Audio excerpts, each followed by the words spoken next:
तीन चीजें हमारे एग्जाम के लिए बहुत इंपॉर्टेंट है यूपीएससी के लिए।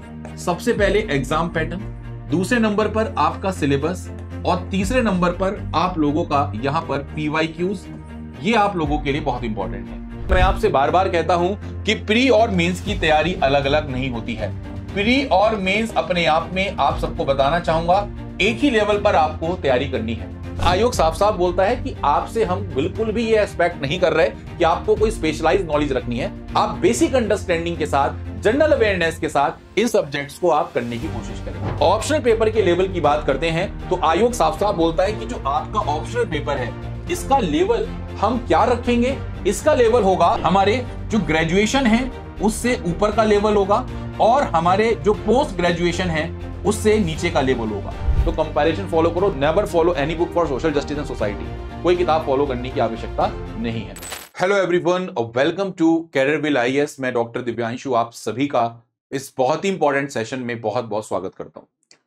साथियों, सबसे पहले आज के सेशन में जो डिस्कशन मैं आपके साथ आज करने जा रहा हूं वो डिस्कशन किससे संबंधित है। सबसे पहला सवाल है वो संबंधित है हमारे आज इंपॉर्टेंट सिलेबस से।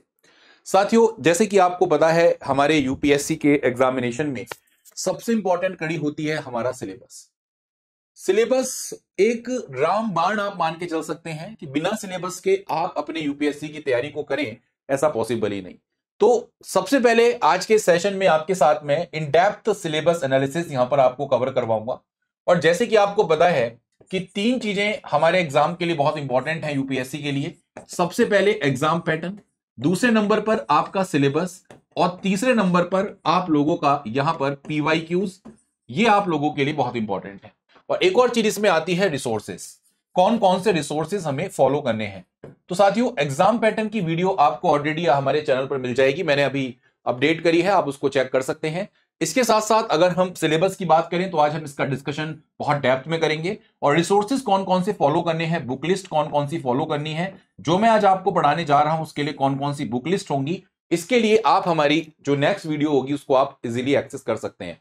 वहां पर आपको मैं सारी बुक लिस्ट बताऊंगा कि कौन कौन सी किताबें आपको फॉलो करनी है for complete syllabus pre and mains के लिए, किस तरीके से आपको अपनी स्ट्रेटेजी वहां पर रखनी होगी। तो साथियों, स्टार्ट करते हैं आज के सेशन को। जैसे कि आपको एग्जाम पैटर्न के बारे में मैंने पिछली वीडियो में बताया और उसमें कई सारी चीजें आपके सामने निकल कर आई। एग्जाम पैटर्न की अगर मैं बात करता हूं तो आप सबको पता ही है 3 स्टेज का आपका एग्जाम है, प्री, मेंस और आपका इंटरव्यू। सबको इस चीज के बारे में बहुत अच्छे तरीके से पता है। अगर हम प्री की बात करते हैं तो एक जीएस का पेपर होता है और एक आपका सीसेट का पेपर होता है। सबको जानकारी है इस चीज की। जीएस का पेपर आपका 2 घंटे का पेपर होता है, 200 मार्क्स का पेपर होता है और आपके इसमें टोटल 100 क्वेश्चन आपको देखने को मिलते हैं। वहीं पर सीसेट की बात करते हैं 2 आवर्स का 200 मार्क्स का पेपर है और इसमें आपके 80 क्वेश्चन आपको देखने को मिलते हैं और इसमें 33% आप लोगों को क्वालिफाई करना होता है। 33% आपको मार्क्स यानी कि 66 मार्क्स आपको लाने ही लाने हैं एट एनी कॉस्ट। 66 मार्क्स, ठीक है। तो 27 क्वेश्चन अगर आप सही करते हैं तो आप इजीली सीसेट क्वालिफाई कर लेते हैं। वहीं पर जनरल स्टडीज की बात करते हैं तो यहां पर 100 क्वेश्चन 200 मार्क्स के आपको देखने को मिलेंगे। निगेटिव मार्किंग आप लोगों की यहां पर अवेलेबल होती है। निगेटिव 1/3 निगेटिव मार्किंग आपको देखने को मिलती है, आप अच्छे तरीके से जानते हैं। वहीं पर अगर हम मेंस की बात करते हैं तो मेंस में आपके 2 पेपर तो क्वालिफाइंग पेपर है, पेपर ए और पेपर बी। ये आप अच्छे तरीके से जानते हैं। दोनों पेपर की अगर हम बात करते हैं तो एक तो इंग्लिश का आपका क्वालिफाइंग पेपर रहेगा ही रहेगा, सबके लिए है ये। और पेपर 1 हमारे जो 8 शेड्यूल है संविधान का अनुसूची 8वीं, उसमें जो 22 भाषाएं हैं उसमें से कोई भी एक भाषा आप यहां पर ऑप्ट कर सकते हैं, उसका पेपर आपको देखने को मिलता है। ये सिर्फ क्वालिफाइंग पेपर होता है, आप अच्छे तरीके से जानते हैं। और यहां पर 300 मार्क्स यहां पर आपको देखने को मिलेंगे, ठीक है। 300 मार्क्स आपको यहां पर देखने को मिलते हैं। वहीं पर मेंस में अगर हम बात करते हैं मेरिट बेस्ड पेपर की तो इसमें मेरिट में एक हमारा एसए का पेपर होता है। जीएस के हमारे यहां पर 4 पेपर आपको देखने को मिलेंगे, GS paper 2, GS paper 3, GS paper 4 और वहीं पर 2 हमारे ऑप्शनल पेपर आपको देखने को मिलते हैं। यह आप अच्छे तरीके से जानते हैं, ऑप्शन पेपर 1 और ऑप्शन पेपर 2। सबका वेटेज कितने मार्क्स का है? सबका वेटेज अगर आप देखेंगे तो सब 250 मार्क्स के आपके पेपर होते हैं। तो ओवरऑल हमारे पास ये 7 पेपर हैं जो हमारे मेरिट बेस्ड होते हैं और इसमें हमारे टोटल मार्क्स आपको देखने को मिलेंगे 1750 मार्क्स। 275 नंबर का आप लोगों का क्या होता है? इंटरव्यू होता है। आप अच्छे तरीके से जानते हैं, इसके बारे में मुझे बताने की कोई बहुत बड़ी ज्यादा आवश्यकता नहीं है। ठीक है, तो ये आपका पूरा एक एग्जाम पैटर्न होता है। और अगर हम यहां पर एक एक करके कंप्लीट एग्जाम पैटर्न को ध्यान से देखें तो हमारे लिए बहुत अच्छा रहेगा कि हम चीजें इजीली समझ पाएं और अंडरस्टैंडिंग डेवलप कर पाएं। सबसे पहले अगर मैं आप लोगों को सिलेबस की बात करता हूं तो सबसे पहले मैं आपके साथ प्रीलिम्स के सिलेबस को रखता हूं, जरा ध्यान से समझेंगे। देखिए, प्रीलिम्स की जहां तक बात की जाए तो मैं आपको एक बात क्लियर कर दूं, आप पहले एक बार सिलेबस देखो जरा प्रीलिम्स का, एक बार आप जरा ध्यान से प्रीलिम्स का बहुत अच्छे तरीके से सिलेबस जरा ऑब्जर्व करो। सिलेबस क्या कह रहा है? Current events of national and international importance, यानी कि यहां पर करंट अफेयर्स की बात कर रहा है। इसके अलावा history of India and Indian national movement साफ साफ मेंशन किया हुआ है। हिस्ट्री ऑफ इंडिया, अब हिस्ट्री ऑफ इंडिया में क्या पढ़ना है वो मेंशन नहीं है। इंडियन नेशनल मूवमेंट ये हमें समझ में आ रहा है। इसके अलावा इंडियन एंड वर्ल्ड ज्योग्राफी, इसमें फिजिकल ज्योग्राफी भी है, सोशल ज्योग्राफी भी है, इकोनॉमिक ज्योग्राफी ऑफ इंडिया और वर्ल्ड हमें पूरी पढ़नी है। इसके अलावा आप देखेंगे इंडियन पॉलिटी और गवर्नेंस में यहां पर कॉन्स्टिट्यूशन भी दे रखा है, राजनीतिक प्रणाली, पॉलिटिकल सिस्टम, पंचायती राज, हमारी पब्लिक पॉलिसीज, राइट इश्यूज, ये सब हमारा सिलेबस में है। इसी के साथ साथ आप अगर इकोनॉमिक्स को देखेंगे तो इकोनॉमिक्स का सिलेबस भी कुछ ही शब्दों में डिफाइन किया गया है। Economic and social development, sustainable development, poverty, inclusion, demographics, social sector initiative. और एक चीज आप इसमें ध्यान से देखेंगे क्या लिखा हुआ है, एट एक्स्ट्रा, यानी कि सिलेबस इन्होंने कुछ लाइंस में लिखकर छोड़ दिया। और वहीं पर अगर हम देखेंगे तो कुछ हमारे जनरल इश्यूज हैं एनवायरमेंटल इकोलॉजी पर, बायोडायवर्सिटी और क्लाइमेट चेंज पर। और यहां पे एग्जामिनर बोल रहा है कि हमें कोई भी सब्जेक्ट स्पेशलाइजेशन की जरूरत नहीं है, बेसिक क्वेश्चन सब जनरल अंडरस्टैंडिंग के आपसे पूछेंगे। बात समझ रहे हैं? और इसी के साथ साथ हमारा नेक्स्ट है जनरल साइंस, जिसमें साइंस एंड टेक्नोलॉजी भी आपसे पूछी जाती है। दोस्तों, अगर हम इस प्रीलिम्स के सिलेबस को ध्यान से देखें तो हमें ये तो क्लियर नहीं हो पा रहा कि माइन्यूट टॉपिक्स कौन से हैं। हिस्ट्री में, ज्योग्राफी में, पॉलिटी में, इकोनॉमिक्स में, एनवायरनमेंट में हमें पढ़ना क्या है, किस तरीके से हमें अपनी अप्रोच रखनी है। अब देखिए, आप यहां पर जैसे ये पूरा का पूरा इंडियन पॉलिटी गवर्नेंस दे दिया, अब इसमें क्या क्या चीजें हैं तो एक तरीके से अगर आप देखेंगे तो प्रॉपर यहां पर एक बाइफरकेशन हमारे सिलेबस का नहीं दिया। तो ये हमें कहां से प्राप्त होगा? तो इसकी अप्रोच हमें प्राप्त होगी कहां से? याद रखिए, मेंस एग्जामिनेशन से। कहां से प्राप्त होगी इसकी अप्रोच? इसकी अप्रोच हमें प्राप्त होगी मेंस एग्जामिनेशन से। मेंस एग्जामिनेशन का जो हमारे यूपीएससी आयोग ने, हमारे यूनियन पब्लिक सर्विस कमीशन ने जो सिलेबस दिया है, वहां से हम इसको सिलेबस को निकालने की कोशिश करेंगे। तो इसीलिए दोस्तों मैं आपसे बार बार कहता हूं कि प्री और मेंस की तैयारी अलग अलग नहीं होती है। प्री और मेंस अपने आप में, आप सबको बताना चाहूंगा, एक ही लेवल पर आपको तैयारी करनी है। सिलेबस की बात करें तो बहुत सारा सिलेबस ओवरलैप करता है। कुछ चीजें हैं जो मेंस में स्पेसिफिक पूछी जाती हैं, अदरवाइज आपका प्रीलिम्स में जो चीजें पुटअप हैं वो हमारे जीएस के पेपर्स में, जीएस पेपर 1, 2, 3 में आपको इजीली यहां पर मिल जाएंगी। तो अभी इसके बारे में विस्तृत चर्चा करूंगा, थोड़ी देर के लिए यहां पर इस सिलेबस को दिमाग में बिठा लिया, अभी हम मेंस की चर्चा करेंगे। उससे पहले आपको मैं यहां पर सीसैट का सिलेबस भी दिखा देता हूं। सीसैट के सिलेबस में अगर आप देखेंगे सिविल सर्विसेज एप्टीट्यूड टेस्ट में आपके साथ यहां पर क्या पूछा जाता है? कॉम्प्रीहेंशन आपसे पूछा जाता है। वहीं पर इंटरपर्सनल स्किल्स आपसे पूछी जाती हैं, जिसमें कम्युनिकेशन स्किल्स इंक्लूडेड है, ऐसे क्वेश्चन आपसे पूछे जाएंगे। लॉजिकल रीजनिंग और एनालिटिकल एबिलिटी के क्वेश्चंस आपसे पूछे जाएंगे। वहीं पर decision making and problem solving question आपसे पूछे जाएंगे। जनरल मेंटल एबिलिटी के क्वेश्चंस पूछे जाएंगे और बेसिक न्यूमरेसी के क्वेश्चंस पूछे जाएंगे।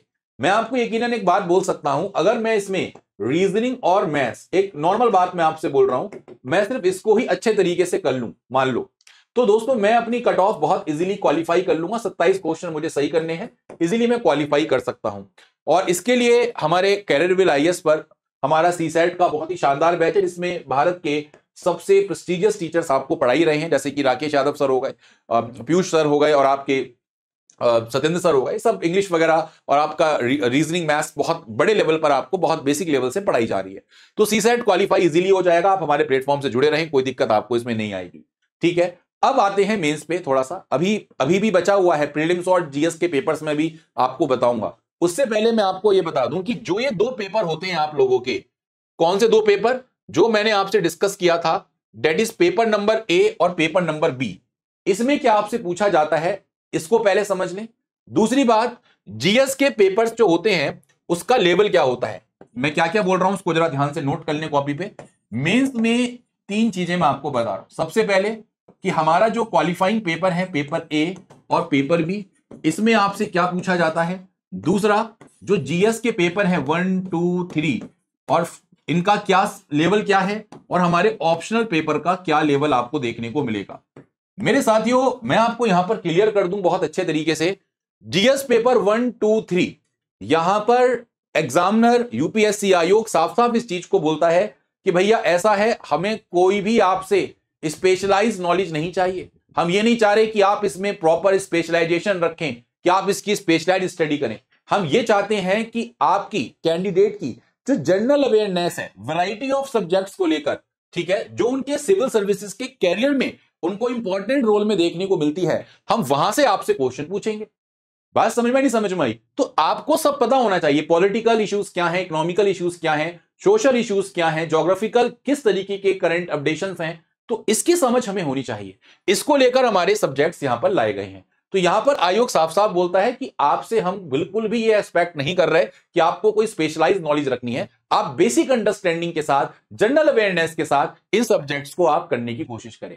दूसरी बात, ऑप्शनल पेपर के लेवल की बात करते हैं तो आयोग साफ साफ बोलता है कि जो आपका ऑप्शनल पेपर है इसका लेवल हम क्या रखेंगे, इसका लेवल होगा हमारे जो ग्रेजुएशन है उससे ऊपर का लेवल होगा और हमारे जो पोस्ट ग्रेजुएशन है उससे नीचे का लेवल होगा। यानी कि ग्रेजुएशन से ऊपर और पोस्ट ग्रेजुएशन से नीचे का सिलेबस आपके ऑप्शनल पेपर में पूछा जाएगा।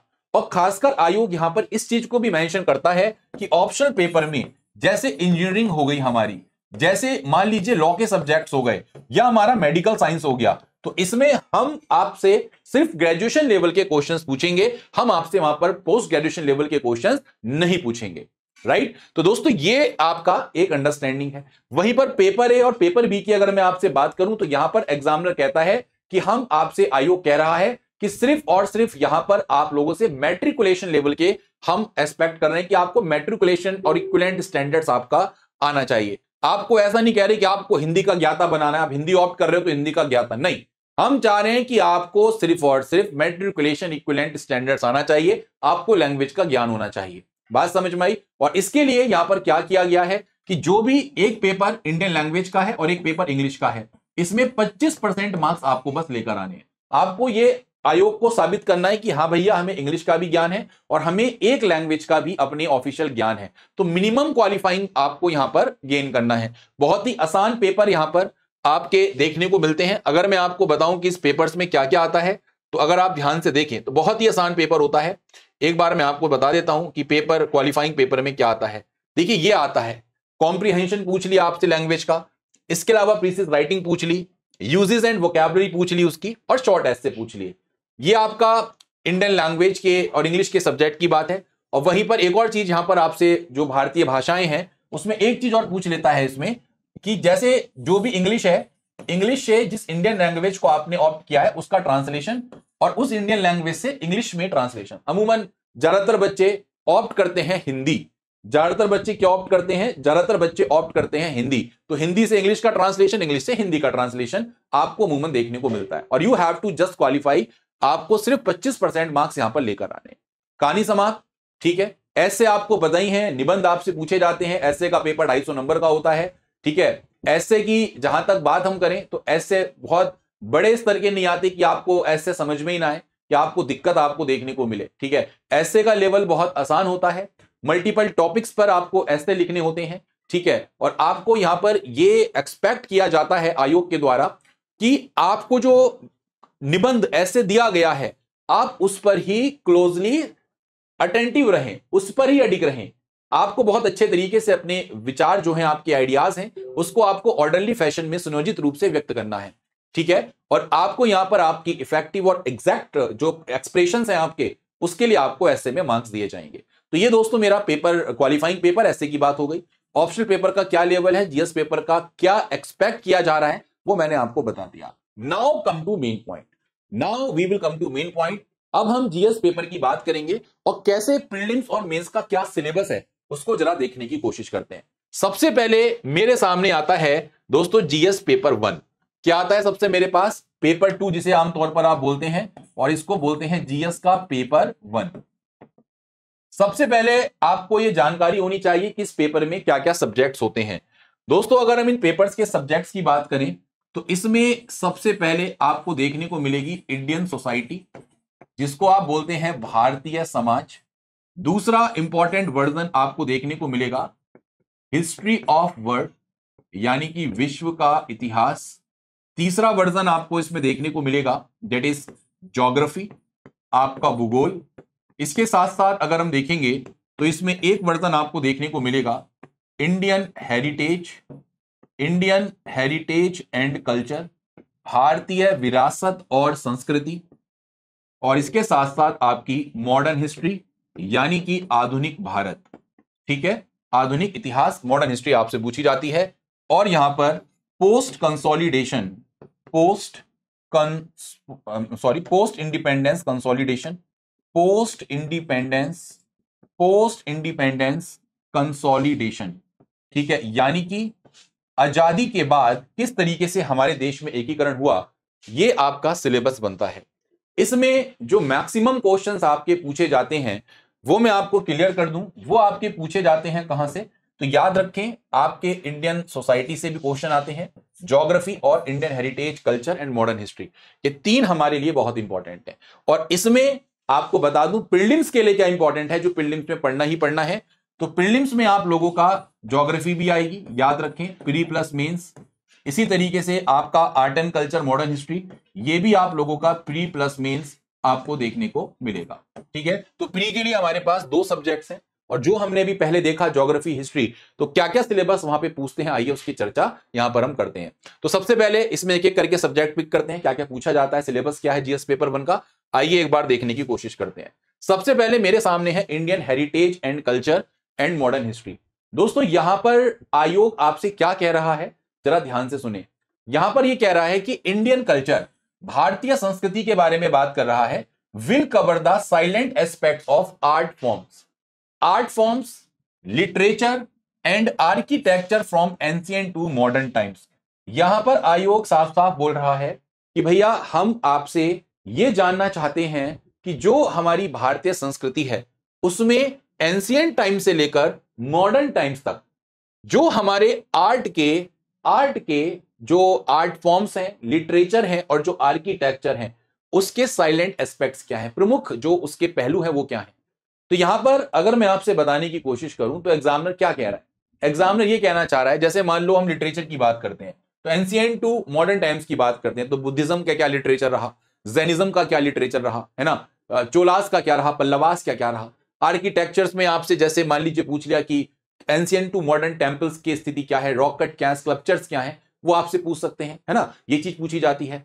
और इसमें एक तरीका क्या है कि जैसे आप एंशिएंट से मॉडर्न स्टार्ट करते हैं तो इसमें आर्ट एंड कल्चर में आप क्या कर सकते हैं, जैसे चोलास हैं, पल्लवास हैं, विजयनगर हैं, जैनिज्म है, बुद्धिज्म है, तो इनका क्या कॉन्ट्रीब्यूशन है, इनका आर्किटेक्चर में क्या कॉन्ट्रीब्यूशन है, इनका लिटरेचर में क्या कॉन्ट्रीब्यूशन है ना, इनका आर्ट में क्या कॉन्ट्रीब्यूशन है, लिटरेचर में इन्होंने क्या कॉन्ट्रीब्यूशन किया, इसके अलावा इनका आर्किटेक्चर में क्या कॉन्ट्रीब्यूशन है। इस तरीके से आपको अपनी इस चीज को पढ़ना होगा। ठीक है, और इसके लिए किताब आपको बताई है, नितिन सिंघानिया साहब की किताब आती है आर्ट एंड कल्चर की, और मैं आपसे कहूंगा इसके सिलेक्टिव टॉपिक्स आपको पढ़ने हैं, सारा नहीं पढ़ना। नितिन सिंघानिया किताब को पढ़ेंगे, सिलेक्टिव टॉपिक्स के साथ पढ़ने की कोशिश करनी है, ये नहीं कि सारा पढ़ने, है ना, सारा हमारे लिए पूरी किताब इंपॉर्टेंट नहीं है, सिलेक्टिव टॉपिक्स हमारे लिए इंपॉर्टेंट आपको देखने को मिलेंगे। ठीक है, बात समझ में आइए। फिर हमारे सामने आती है मॉडर्न इंडियन हिस्ट्री। तो मॉडर्न इंडियन हिस्ट्री आपसे पूछ रहे हैं from about the middle of the 18th century until the present. दोस्तों यहां पर आपसे पूछ रहे हैं कि भैया आधुनिक भारतीय इतिहास 18वीं शताब्दी के मिडिल से लेकर 18वीं शताब्दी के मध्य से लेकर वर्तमान तक जो आधुनिक भारतीय इतिहास है उसके बारे में आपको चर्चा करें, यानी कि औरंगजेब की मृत्यु के बाद का इतिहास पढ़ें। ठीक है, वो सब यहां पे आप इजीली पढ़ सकते हैं, कोई बड़ी बात नहीं है। और यहां पर दोस्तों फिर आप पूरा मॉडर्न इंडिया पढ़ेंगे। इसमें एक चीज और मेंशन की गई है, सिग्निफिकेंट इवेंट्स, कौन कौन से बहुत सिग्निफिकेंट इवेंट्स हैं, चोरी चोरा है, रॉलेट एक्ट आया, आपका जलियांवाला बाग मास्केयर हुआ, पूरी घटनाएं हैं दोस्तों, उसको आप यहां पर देख सकते हैं। कौन कौन सी इंपॉर्टेंट पर्सनैलिटीज हैं, कौन कौन सी पर्सनैलिटीज मॉडर्न इंडिया में आपको देखने को मिलती हैं, राजा राम मोहन राय, स्वामी विवेकानंद, दयानंद सरस्वती, ये सब आपकी इंपॉर्टेंट पर्सनैलिटीज हैं। और कौन कौन से इश्यूज वहां पर किस मूवमेंट से देखने को मिले, वो सब यहां पर आप मॉडर्न हिस्ट्री में पढ़ेंगे। ठीक है, सेम आपको ये प्रीलिम्स के बारे में ही मैं आप मान लो बात कर रहा हूं कि प्रीलिम्स में ये सिलेबस आपके सामने आपको देखने को मिल रहा है। वहीं पे साथियों अगर हम बात करते हैं the freedom struggle, freedom struggle यानी कि स्वतंत्रता संग्राम, इसकी कौन कौन से विभिन्न स्टेजेस रही, कौन कौन से important contributors contribution different part of the country से, यानी कि सदर्न इंडिया से क्या रहा है ना, नॉर्थ इंडिया से कैसे कॉन्ट्रीब्यूशन देखने को मिलते हैं फ्रीडम स्ट्रगल में, वो आप लोगों के लिए काफी इंपॉर्टेंट। 1857 का फ्रीडम स्ट्रगल आप सबको बताइए, इट्स वेरी वेरी इंपॉर्टेंट, तो वो सब आपको यहां पर पढ़ना होगा। ठीक है, तो ये आप लोग आराम से जो हमारी स्पेक्ट्रम बुक है वहां से ये सारे टॉपिक्स कर सकते हैं। मैंने ऑलरेडी सिलेबस को लेकर एक बुक लिस्ट को लेकर अलग से वीडियो बनाई है, उसको जरूर देख लेना, वहां पे सब कुछ कंप्लीट तरीके से मैंने आपको बताया है कहां से आपको कैसे पढ़ना है। ठीक है, बात समझ में आ रही है। इसके बाद नेक्स्ट हमारा जो टॉपिक रहेगा वो रहेगा स्वतंत्रता के बाद एकीकरण।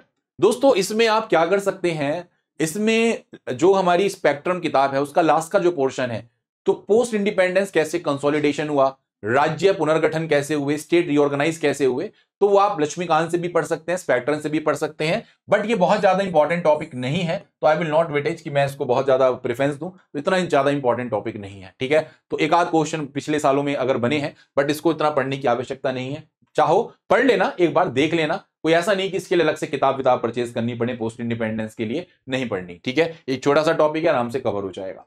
नाउ वेरी इंपॉर्टेंट दोस्तों हमारे सामने आती है इंडियन सोसाइटी। ये बहुत हमारा जीएस पेपर 1 का इंपॉर्टेंट टॉपिक्स है और बहुत आसान भी है, कुछ नहीं है इसमें। पहला है इंडियन सोसाइटीज के साइलेंट फीचर्स क्या है। भैया भारतीय समाज की मुख्य विशेषताएं बताओ क्या है, इंडियन सोसाइटी के फीचर्स क्या है वो आपसे पूछ रहा है। डाइवर्सिटी ऑफ इंडिया, भारत में विविधता के बारे में बताओ। Role of women and women's organization, women's के क्या भूमिकाएं हैं, वुमेन रिलेटेड इश्यूज क्या हैं, वुमेन्स ऑर्गेनाइजेशन किस तरीके से काम कर रहे हैं, सब कुछ आपको बताना होता है। फिर अगर हम बात करते हैं तो population and associated issues, population and associated issues की अगर हम बात करते हैं तो पॉपुलेशन में क्या क्या समस्याएं हैं, है ना, पॉपुलेशन के क्या क्या चैलेंजेस हैं, उस चैलेंजेस का सॉल्यूशन क्या है, ये सब आपको पढ़ना है। फिर पॉवर्टी और डेवलपमेंटल इश्यूज आपके आते हैं, गरीबी और विकासीय मुद्दे, कि जब गरीबी है और विकासीय है किस तरीके के इश्यूज हमें देखने को मिलते हैं, उसके रीजंस क्या हैं, उसको कैसे ओवरकम करेंगे। Now urbanization, their problems and their remedies, शहरीकरण हो रहा है तो उसकी क्या समस्याएं हैं, उनके उपचार क्या हैं। भाई अर्बन डेवलपमेंट हो रहा है तो उससे क्या क्या होगा, स्मार्ट सिटीज की क्या भूमिका है, अर्बनाइजेशन से कैसे आप लोगों की एम्प्लॉयमेंट या फिर अर्बन पॉवर्टी को बढ़ावा मिला, ये सब आप लोग यहां पर पढ़ने की कोशिश करेंगे। और इसके अलावा इफेक्ट ऑफ ग्लोबलाइजेशन और इंडियन सोसाइटी अपने आप में बहुत इंपॉर्टेंट टॉपिक है, बार बार आयोग यहां से क्वेश्चन पूछता है, तो जो ग्लोबलाइजेशन हुआ उसका इंडियन सोसाइटी पर क्या इंपैक्ट पड़ा, है ना। इसके अलावा सोशल एम्पावरमेंट, सामाजिक उत्थान कैसे किए जाएंगे, हमारे सामाजिक उत्थान के लिए जो महिलाएं हैं, किसान हैं, इन सब के कैसे एम्पावरमेंट किए जाएं, क्या इश्यूज हैं, किस तरीके से करे जाएं, कौन कौन सी स्कीम्स हैं, ये सब आप यहां पर पढ़ेंगे। वहीं पर कम्युनलिज्म, रीजनलिज्म और सेकुलरिज्म, तो ये आप लोगों का कब से कम्युनलिज्म भारत में स्टार्ट हुआ, रीजनलिज्म कब से देखने को मिलता है, सेकुलरिज्म क्या है, कब आया, कब भारत में इसका जो इंडियन मॉडल है वो हमारे अन्य देशों के मॉडल से कैसे भिन्न है, उसके क्या फायदे हैं, ये सब आप लोगों को यहां पर पढ़ना पड़ेगा। और याद रखें किसी भी सब्जेक्ट की मैं आपसे बात करूं तो इसमें सिलेबस के साथ आप लोगों को PYQs, previous year question papers पर फोकस रखना है। PYQ से आपको एक स्ट्रेंथन मिलेगी, एक मजबूती मिलेगी कि कैसे आपको अपने क्वेश्चंस की अप्रोचेस फॉलो करनी है, क्या बेस्ट तरीके हैं जिससे आप PYQs को साथ लेकर चलोगे तो मजा आ जाएगा, सब कुछ आपको यहां पर क्लियर हो जाएगा। ठीक है, अगेन फिर हम बढ़ते हैं नेक्स्ट, हिस्ट्री ऑफ वर्ल्ड।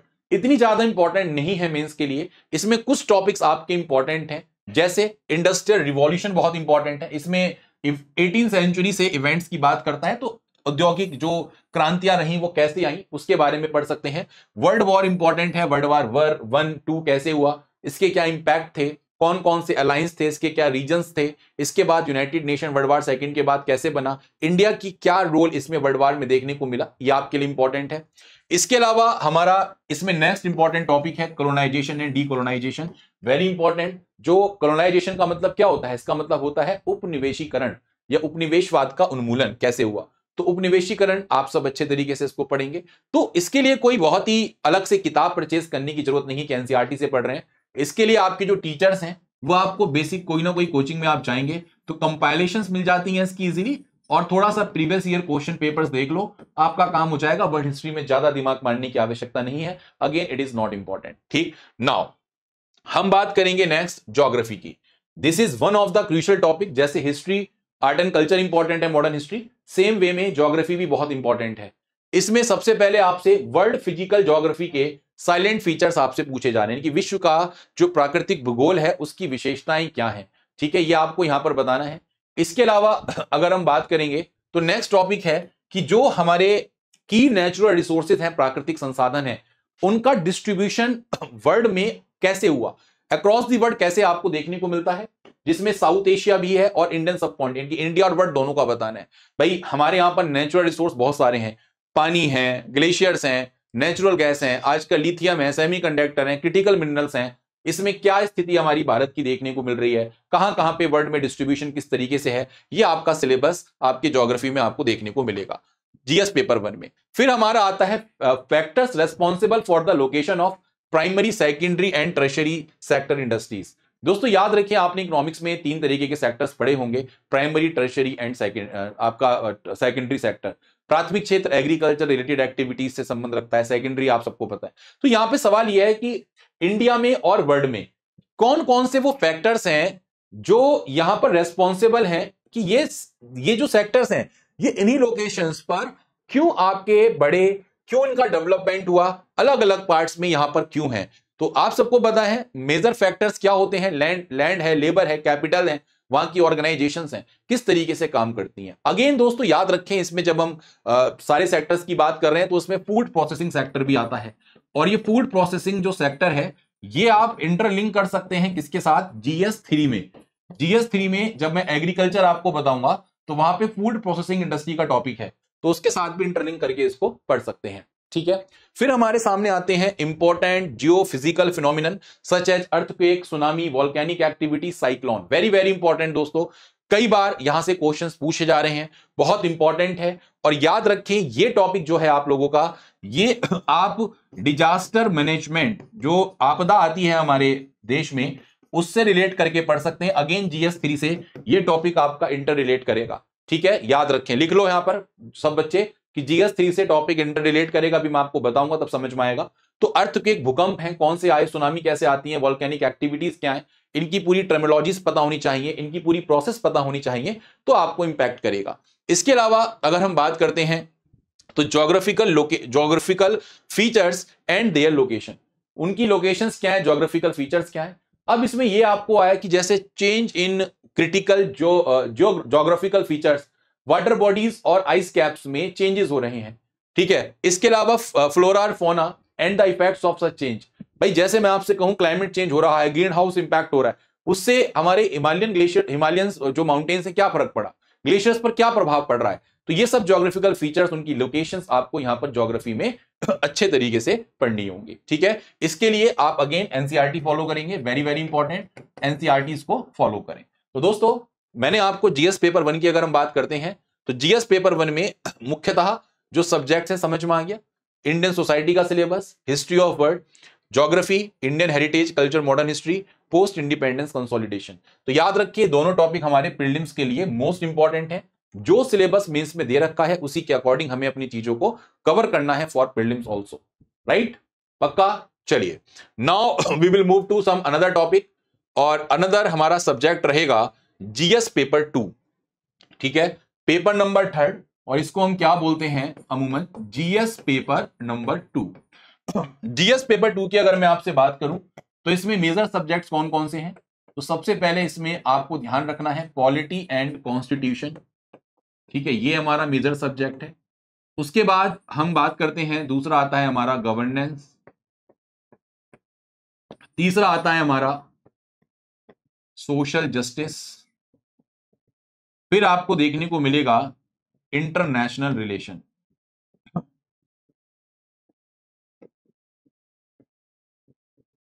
अब देखिए प्रीलिम्स के पॉइंट ऑफ व्यू से ये सब्जेक्ट बहुत ज्यादा क्या है, महत्वपूर्ण है, बहुत महत्वपूर्ण सब्जेक्ट है दोस्तों, प्रीलिम्स पॉइंट ऑफ व्यू से बहुत ज्यादा महत्वपूर्ण है। पॉलिटी कॉन्स्टिट्यूशन ये आपका प्रीलिम्स पॉइंट ऑफ व्यू से बहुत महत्वपूर्ण है। ये प्रीलिम्स पॉइंट ऑफ व्यू से बहुत ज्यादा महत्वपूर्ण नहीं कह सकते, बट हाँ कुछ पोर्शन पूछा जा सकता है, ई गवर्नेंस वगैरह के क्वेश्चंस कई बार पूछ लेते हैं। सोशल जस्टिस में भी प्री पॉइंट ऑफ व्यू से इतना इंपॉर्टेंट नहीं है, और इंटरनेशनल रिलेशन आजकल पूछा जा रहा है प्री पॉइंट ऑफ व्यू से, इंपॉर्टेंट है बट इतना नहीं है। आप सबको पता होगा there is big 4, big four का मतलब होता है इकोनॉमी, पॉलिटी, ज्योग्राफी और हिस्ट्री। ये चार हमारे प्रीलिम्स में मेजर रोल प्ले करते हैं। ये मेजर सब्जेक्ट्स हैं जिसको हमें पढ़ना ही पढ़ना है। तो ठीक है, तो मेजर 4 सब्जेक्ट्स में पहले तो बिग फोर पढ़ लिए, फिर उसके बाद आईआर वगैरह हमारे यहां पर आप कैरी आउट कर सकते हैं। अगर हम यहां पर पॉलिटी का सिलेबस देखें, पॉलिटी और कॉन्स्टिट्यूशन का, तो क्या कहता है, बड़ा ही सिंपल सिलेबस आपके सामने लिखा हुआ है। किताब पता ही है सबको, M Laxmikanth only is the book. M Laxmikanth को आप फॉलो करें, बहुत अच्छी किताब है, अपने आप में सारा सिलेबस कवरेज है प्री और मेंस का। इसके अलावा आप बेयर एक्ट परचेज कर सकते हैं, पीएम बख्शी की जो किताब आती है, वेरी इंपॉर्टेंट। इसके अलावा आप कोशिश कर सकते हैं सुप्रीम कोर्ट के जो जजमेंट्स हैं उसको रेफर कर सकते हैं, और इसके साथ साथ पीआरएस की जो वेबसाइट है ये आपके लिए इंपॉर्टेंट है, इसको रेफर कर लीजिएगा। और इसके अलावा कोई भी रिसोर्स फॉलो करने की जरूरत नहीं है। सबसे पहले है इंडियन कॉन्स्टिट्यूशन, जो हमारा भारतीय संविधान है, उसका हिस्टोरिकल अंडरपिंगिंग्स कैसे रही, किस तरीके से हमारा जो संविधान है आपका बन के आया है ना, कैसे इवोल्यूशन हुआ, उसके फीचर्स क्या रहे, अमेंडमेंट्स कैसे हुए, सिग्निफिकेंट प्रोविजंस क्या हैं, और यहाँ पे कुछ हमारा बेसिक स्ट्रक्चर का भी चीजें आपसे पूछी जाती हैं। बेसिक स्ट्रक्चर में Kesavananda Bharati case, it is one of the most prominent आपका केस, आप सबको पता ही है कैसे वो इवॉल्व हुआ, कौन कौन से केसेस हैं। इसके बाद अगर हम बात करते हैं तो ये हमारा हो गया।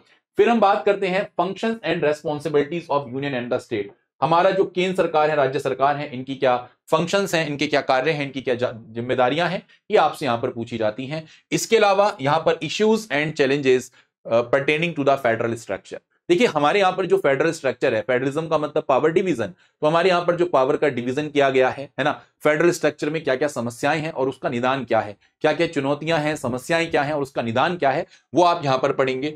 इसके अलावा नेक्स्ट है devolution of powers and finances up to local levels and challenges therein. दोस्तों अगर हम बात करते हैं कि जो शक्तियां हैं और जो वित्त है उसका जो बंटवारा किया गया है वो कैसे किया गया है ना, किस तरीके से लोकल लेवल्स पे आपको देखने को मिलता है, क्या क्या चैलेंजेस आपको यहां पर देखने को मिलते हैं।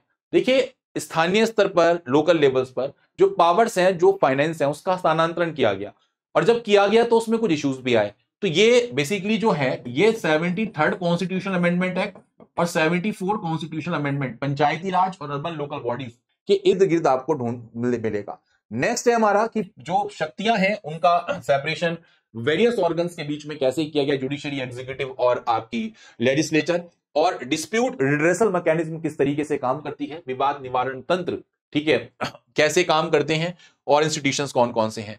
ये बहुत इंपॉर्टेंट है आज की डेट में, इससे बहुत क्वेश्चन अराइव हो रहे हैं कि हमारा जो भारतीय कॉन्स्टिट्यूशनल है, यानी कि इंडियन कॉन्स्टिट्यूशनल स्कीम्स को अगर हम अदर कंट्रीज के साथ कंपैरिजन करवाएंगे, है ना, तो क्या क्या चीजें आपको देखने को मिलती हैं। भारत के संविधान को हमें अन्य देशों के संविधान से कंपैरिजन करवाना है, एज पर यूएस का प्रेसिडेंट इलेक्शन और हमारे इंडिया का प्रेसिडेंट इलेक्शन। हम स्पीकर्स की तुलना कर सकते हैं, इसमें खासकर आपके यूनाइटेड स्टेट, यूनाइटेड किंगडम और फ्रांस, ये तीन आपकी देश ऐसे हैं जिनसे बार बार क्वेश्चंस पुट अप होते हैं, याद रखिएगा। Now parliament and state legislature, हमारी जो संसद है, हमारी जो राज्य विधानमंडल है, वो किस तरीके से, उनकी स्ट्रक्चर क्या है, उनकी फंक्शनिंग क्या है, किस तरीके से उसमें बिजनेसेस होते हैं, कैसे काम होते हैं, उनकी पावर्स क्या है, प्रिविलेजेस क्या है, और कौन कौन से इश्यूज यहां पर स्टेट लेजिस्लेचर या पार्लियामेंट में देखने को मिलते हैं, उसके बारे में चर्चा की गई है। इसके अलावा नेक्स्ट है हमारा structure, organization and functioning of executive. जो हमारी एग्जीक्यूटिव है और जो हमारी जुडिशरी मिनिस्ट्रीज हैं, डिपार्टमेंट ऑफ गवर्नमेंट की अगर हम बात करें, तो इसमें किस तरीके से संरचना की गई है, क्या क्या इनके कार्य हैं, वो सब आपको यहां पर पता करना है। इसके बाद आते हैं हमारे प्रेशर ग्रुप्स। प्रेशर ग्रुप्स की अगर हम बात करते हैं दोस्तों, तो प्रेशर ग्रुप्स क्या है, इनफॉर्मल और फॉर्मल एसोसिएशंस क्या होते हैं, और पॉलिटी में इनकी क्या भूमिका है। बहुत आसान टॉपिक है, इजीली हो जाता है। फिर हमारा आता है salient features of representation of people act, जन प्रतिनिधित्व अधिनियम, आरपीए एक्ट। मैंने अभी आप हमारी कैरिबल आईएलसी क्लास देखेंगे तो प्रीलिम्स में इतना पढ़ाया है, आरपीए एक्ट के कई सारे सेक्शंस आपको पढ़ाए गए। जैसे आरपीए एक्ट बहुत इंपॉर्टेंट है, इसका एक सेक्शन, जैसे राहुल गांधी के ऊपर केस हुआ था, है ना, आप सबको पता होगा, 2 साल से ज्यादा की जेल का अगर प्रावधान है तो आपको यहां पर सस्पेंशन की पावर, तो ये सब चीज आप यहां पर पढ़ते हैं आरपीए एक्ट के तहत, बहुत इंपॉर्टेंट है। फिर हमारे दोस्तों इसमें कई सारे कॉन्स्टिट्यूशनल पोस्ट हैं, जैसे मान लीजिएगा इलेक्शन कमीशन है, यूपीएससी है, स्टेट पब्लिक सर्विस कमीशन हैं, फाइनेंस कमीशन है, हमारा अटॉर्नी जनरल है, कंप्ट्रोलर, ऑडिटर जनरल है। इन सब की क्या मतलब इनकी नियुक्ति कैसे होती है, इनकी शक्तियां क्या हैं, इनके कार्य क्या हैं, ये सब आपसे यहाँ पे पूछे जाएंगे। इसी तरीके से हमारी कई सारी स्टैच्यूटरी, रेगुलेटरीज और वेरियस क्वाजी जुडिशियल निकाय हैं। जैसे अगर हम बात करते हैं तो आरबीआई कैसे काम करता है, सेबी कैसे काम करता है, इसके अलावा हमारी एनएचआरसी है ना, सीवीसी है, central vigilance commission, central information commission, ये सब आप लोगों का मेंस का प्रॉपर पॉलिटी और कॉन्स्टिट्यूशन का सिलेबस है। दोस्तों ये सेम सिलेबस आप प्रीलिम्स और मेंस दोनों में पढ़ेंगे। प्रारंभिक परीक्षा और मुख्य परीक्षा दोनों के लिए आप लोगों का ये पॉलिटी का सिलेबस आप लोगों को काम में प्रॉपर तरीके से देखने को मिलेगा। ठीक, नाउ नेक्स्ट पोर्शन आता है इसमें हमारा सोशल जस्टिस, सामाजिक न्याय। ट्राई कि आप इसको सोसाइटी के साथ पढ़ो, इसको सोसाइटी के साथ पढ़ना तो बहुत जल्दी कवर होगा। और सोसाइटी के साथ साथ आप एक काम करना, ये थोड़ा सा अगर हम देखें तो जीएस पेपर 3 से हमारा पूरा का पूरा ओवरलैप कर सकता है। कैसे? जो हम इंक्लूसिव ग्रोथ वगैरह पढ़ते हैं ना, समावेशी विकास जो पढ़ते हैं, इंक्लूसिव ग्रोथ हो गई हमारी, ग्रोथ एंड डेवलपमेंट हो गया, तो वहां पर भी वेलफेयर स्कीम्स का बहुत बड़ा रोल होता है।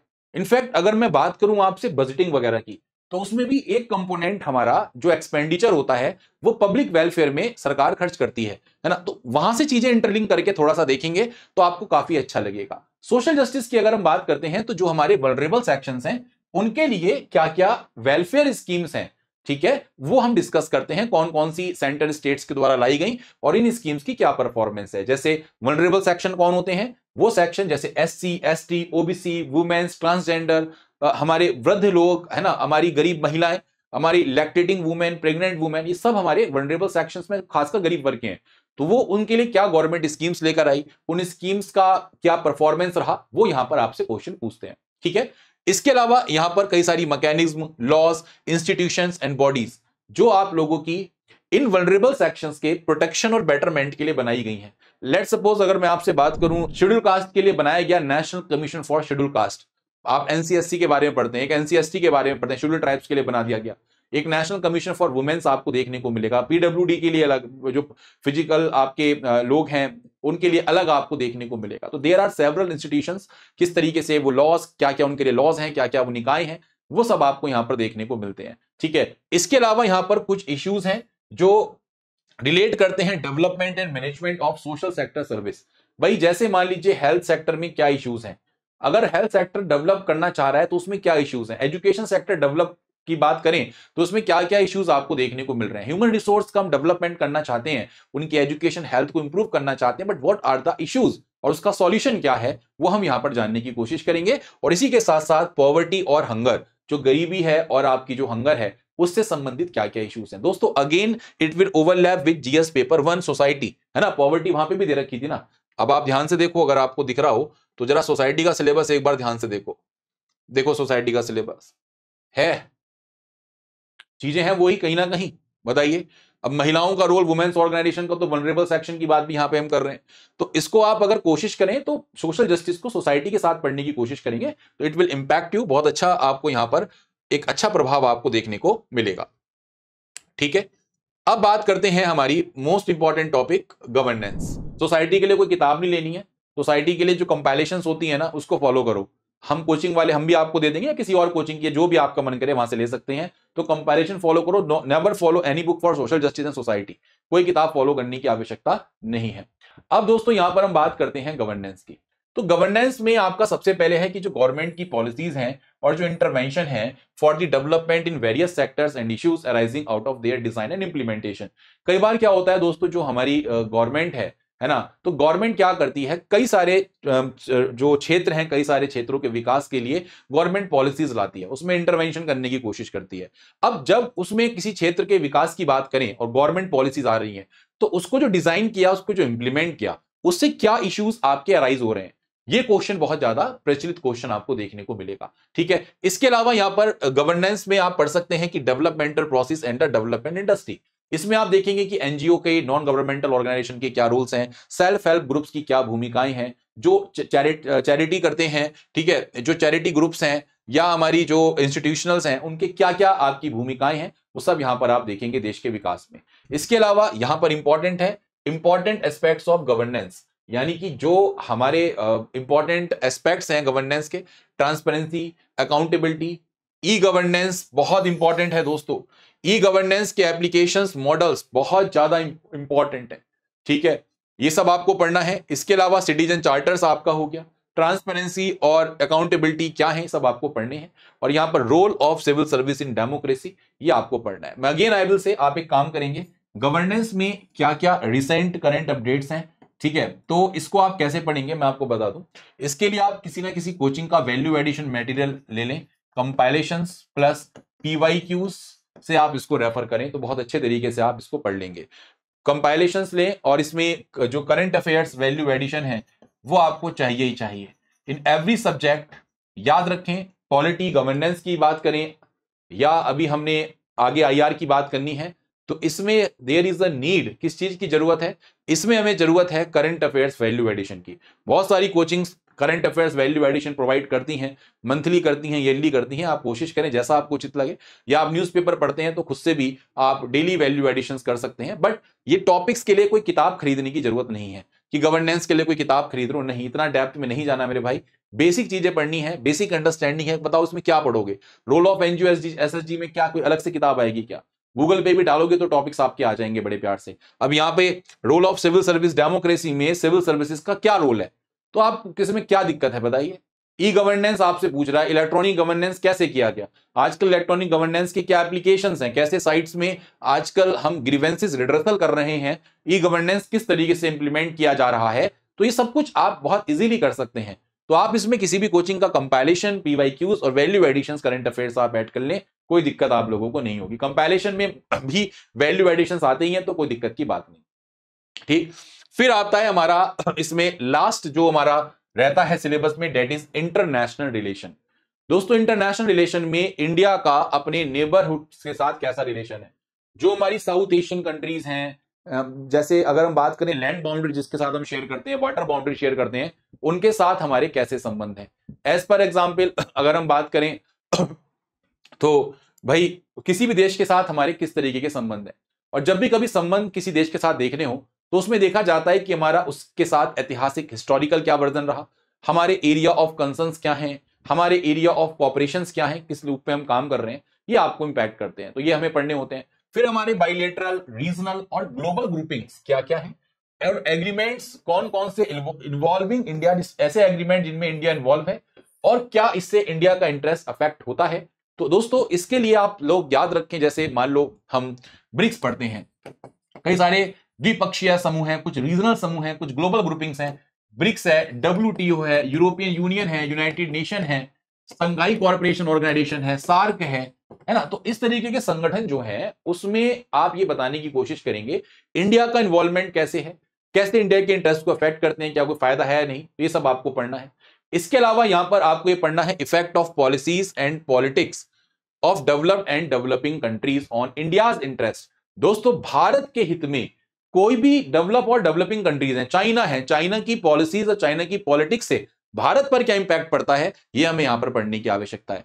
और इंडियन डायस्पोरा बहुत इंपॉर्टेंट है, बहुत ज्यादा इंपॉर्टेंट, आजकल बहुत क्वेश्चंस यहां से आपके पूछे जा रहे हैं आजकल। याद रखें भारतीय प्रवासियों पर क्या प्रभाव है, बहुत इंपॉर्टेंट है, ये काफी क्वेश्चन अराइव करवा रहा है आईआर में, तो इंपॉर्टेंट है। इसके अलावा हमारे इंपॉर्टेंट इंटरनेशनल इंस्टीट्यूशंस, बहुत सारे इंस्टीट्यूशंस हैं, एजेंसीज हैं, and for their structure mandate क्या क्या है, ये सब आपको यहां पर इंटरनेशनल रिलेशंस में पढ़ने होंगे।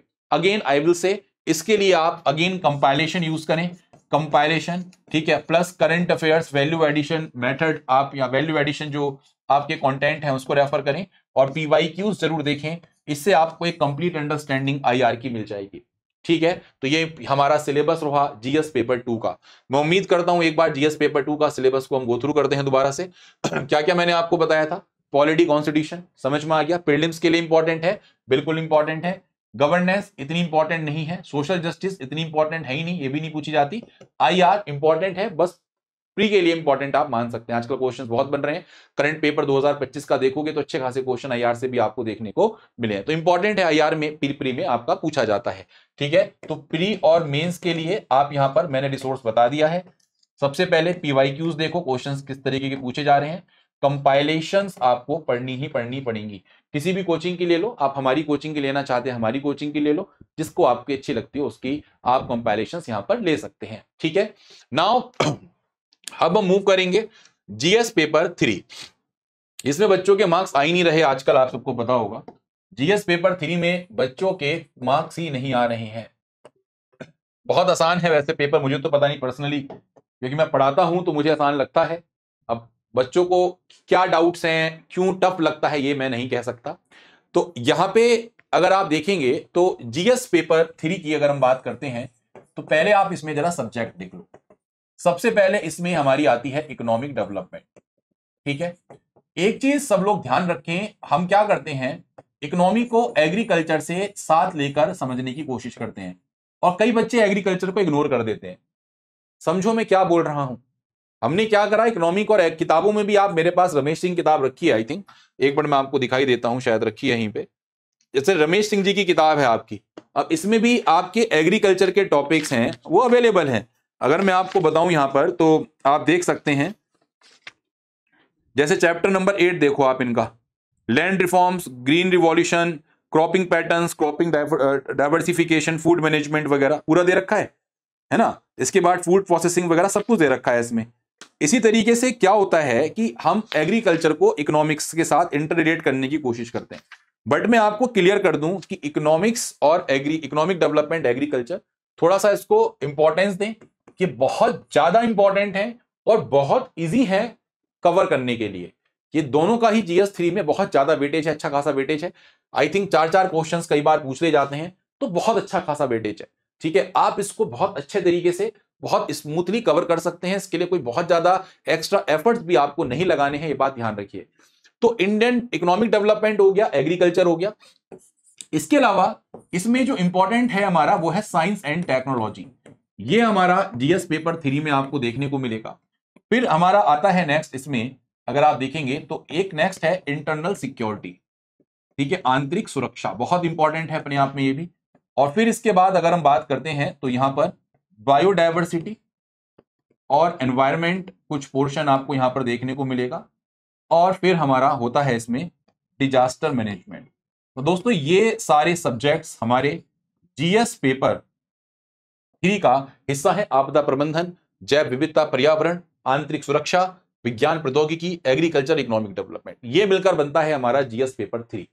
अब इसमें प्रीलिम्स पॉइंट ऑफ व्यू से क्या क्या इंपॉर्टेंट है, तो प्रीलिम्स पॉइंट ऑफ व्यू से इसमें इंपॉर्टेंट है दिस पोर्शन और दिस पोर्शन।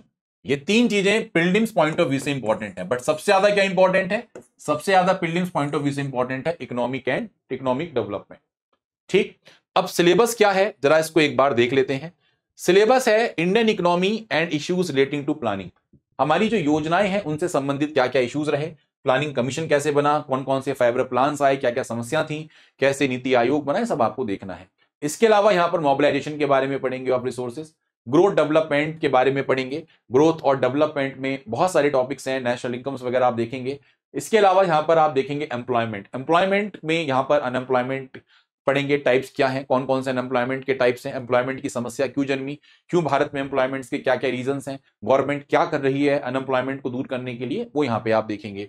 दूसरा टॉपिक अगर आप देखेंगे यहां पर inclusive growth and issues arising from it, समावेशी विकास। इंक्लूसिव, सबको इंक्लूड करना है, कोई भी हो सबका इंक्लूजन करके चलना है, चाहे हमारी फाइनेंशियल इंक्लूजन हो, चाहे सोशल इंक्लूजन हो, सब कुछ साथ लेकर चलना है। अब इंक्लूसिव ग्रोथ क्या है, कौन कौन से इश्यूज इससे पैदा हो रहे हैं, ये आपको देखना है। फिर हमारा आता है दोस्तों गवर्नमेंट बजटिंग, बहुत इंपॉर्टेंट है। इसमें आपको सब कुछ पढ़ना है, बजट से पहले का ज्ञान, बजट के बाद का ज्ञान। बजट से पहले का ज्ञान, जब बजट आता है तो उससे पहले आपको टर्म्स पता हो, रेवेन्यू रिसिप्ट्स क्या होती हैं, कैपिटल रिसिप्ट्स क्या होती हैं, डायरेक्ट क्वेश्चंस पूछे गए हैं। Plan expenditure, non plan expenditure पे क्वेश्चंस कई जगह पूछे गए हैं। ठीक है, तो कैपिटल रिसिप्ट्स क्या है, रेवेन्यू रिसिप्ट्स क्या है, कैपिटल एक्सपेंडिचर क्या है, रेवेन्यू एक्सपेंडिचर क्या है, फिस्कल डेफिसिट क्या है, प्राइमरी डेफिसिट्स क्या है, सब आपको यहां पर पता होने चाहिए। ठीक है, इसके बाद effects of liberalization on the economy.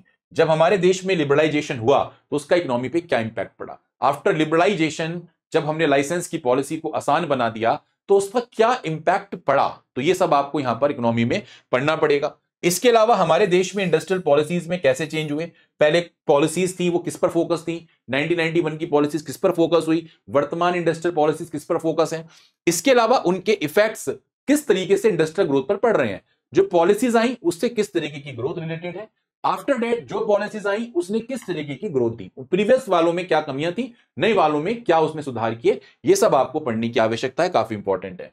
फिर हमारा आता है दोस्तों infrastructure, very important topic. Infrastructure में सब कुछ पढ़ लो, एनर्जी, एनर्जी आजकल हमारे देश में एनर्जी क्राइसिस की क्वेश्चंस आपसे पूछ ले, रिन्यूएबल एनर्जी के ऊपर क्वेश्चंस पूछ ले, पोर्ट्स में आपके पोर्ट्स की सिचुएशंस पूछ ले, कितना आपका यहां पर हमारा यहां पर ट्रांसपोर्टेशन हो रहा है, भारतमाला परियोजना क्या है, सागरमाला परियोजना क्या है, जैसे रोड्स के लिए भारतमाला परियोजना, सागरमाला परियोजना, रोड्स में एक्सप्रेस वे की क्या भूमिका है, नेशनल हाईवेज की क्या भूमिका है, रोड्स से कितना हमारा सिस्टम क्रिएट किया जा रहा है, इसके अलावा एयरपोर्ट की क्या कंडीशंस हैं, प्राइवेटाइजेशन क्यों किए गए, क्या कारण है, उड़ान स्कीम क्या है, ये सब आपको यहां पर पढ़ने हैं। रेलवेज का इंफ्रा कैसे सुधारा जा सकता है, रेलवे के ऑपरेशन एफिशिएंसीज को कैसे संभाला जा सकता है, ये सब चीज आप इंफ्रास्ट्रक्चर में यहां पर पढ़ने की कोशिश करेंगे। देन इन्वेस्टमेंट मॉडल्स हैं दोस्तों, कि जब मान लीजिए नेशनल हाईवेज बन रहे हैं तो उसमें किस तरीके के इन्वेस्टमेंट मॉडल्स यूज किए गए, ट्रिपल पी मॉडल्स क्या होते हैं, पब्लिक प्राइवेट पार्टनरशिप क्या है, हाइब्रिड एन्युटी मॉडल्स क्या है, बोट मॉडल क्या है, ये सब आप यहां पर इन्वेस्टमेंट मॉडल्स में पढ़ने की कोशिश करेंगे। ठीक है, तो ये हमारा इकोनॉमिक का सिलेबस हो गया।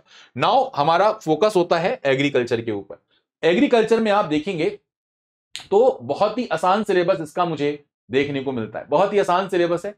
जैसे कौन कौन सी मेजर क्रॉपिंग पैटर्न्स क्या है various part of the country में, अलग अलग टाइप के इरिगेशन कौन से हैं, इरिगेशन सिस्टम स्टोरेज के बारे में आपसे पूछ लिया।